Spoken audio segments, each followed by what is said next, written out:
ये गुस्सा है लोगों का, ये आरोपी की सजा देने की जिद है, ये सबक है जिसे हर पिता को सीखने की जरूरत है। जी हां, इस पुलिस की वैन में उसी शख्स को कोर्ट लाया गया है जिसे अपनी भूल और बेटे की गलती की सजा मिली है। लेकिन अगर हम इसे गलती कहेंगे तो शायद सही नहीं होगा, क्योंकि ये ऐसा गुनाह है जिसने 2 जिंदगियों को हमेशा हमेशा के लिए मौत की नींद सुला दिया।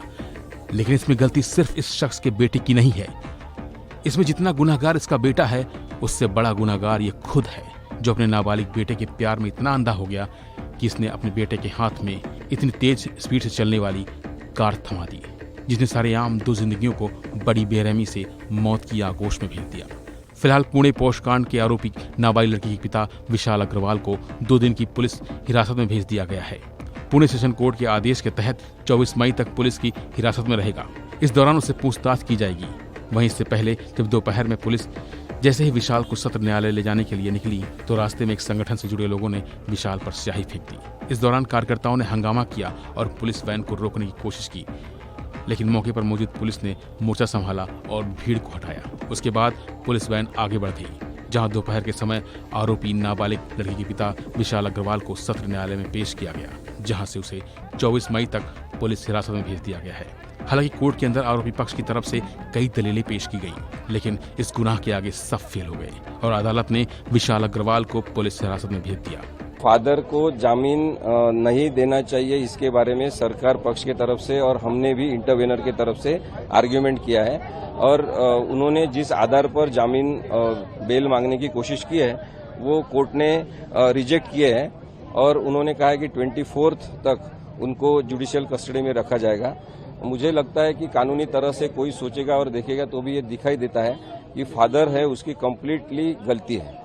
उसने अपने लड़के को व्हीकल चलाने के लिए नहीं देना चाहिए था।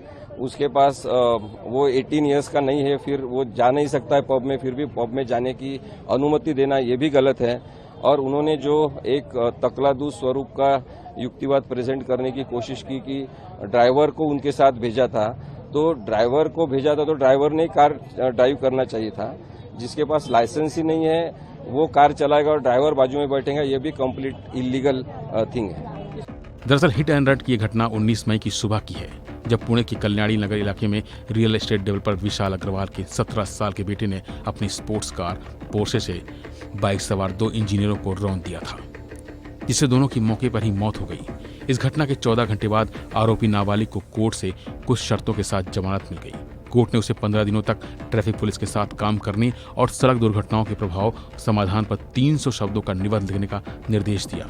हालांकि पुलिस जांच में सामने आया कि आरोपी शराब के नशे में था और बेहद तेज गति से कार चला रहा था, जिसके बाद आरोपी के पिता के ऊपर भी FIR दर्ज कर दी गई। विशाल अग्रवाल ने अपने खिलाफ FIR दर्ज होने के बाद पुणे से फरार हो गया। पुलिस को चकमा देने के लिए उसने घर से 3 कारें निकाली। एक कार को वो खुद ड्राइव कर रहा था, जबकि बाकी 2 कारों में उसने ड्राइवर चला रहे थे। वो अपनी कार से मुंबई के लिए निकला, जबकि एक ड्राइवर गोवा तो दूसरा कोल्हापुर के लिए निकला। लेकिन इसके बावजूद वो पुलिस को चकमा नहीं दे सका और पुलिस ने उसे गिरफ्तार कर लिया। फिलहाल इस खबर में इतना ही। बाकी अपडेट के लिए बने रहिए वन इंडिया हिंदी के साथ।